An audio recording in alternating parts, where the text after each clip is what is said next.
The latest CPI numbers are out. They're on your screen, 8.5% for the month of July 2022, still hovering at that 40-year high. The big question, as it peaked, as you see a little bit of a cool-off in comparison to the previous month. Joining us to discuss is former Trump senior economic advisor Stephen Moore. Stephen, good to see you as always, and thanks so much for coming on. So talk to me about this. We heard, again, one of the economic advisors from the White House, Jared Bernstein, on one of the programs earlier today. And the narrative out of the White House is this. Inflation has risen 0%. Reason to celebrate. Talk to me about that. And is that one way to look at this?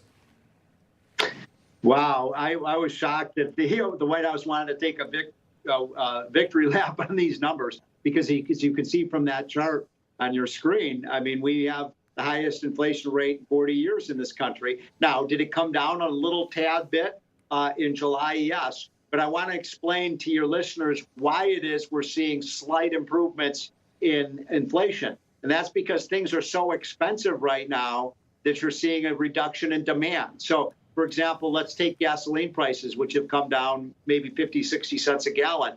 That's because this summer people can't afford to take the trips to the mountains or the vacation to the beaches because they can't afford it, because inflation is so high.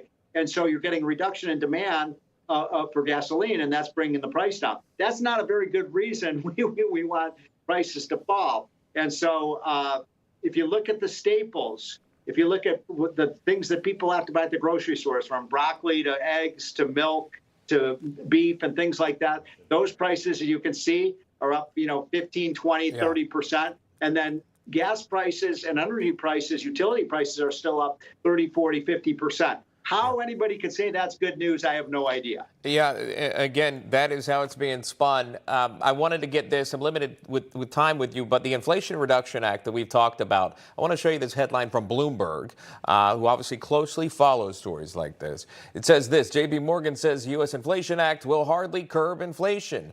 J.P. Morgan Chase & Co. economists said the Inflation Reduction Act will have, quote, almost no effect on price growth that's currently running at the fastest pace in 4 decades. Drive us home with that point there. A bill that's called the Inflation Reduction Act having no impact on inflation.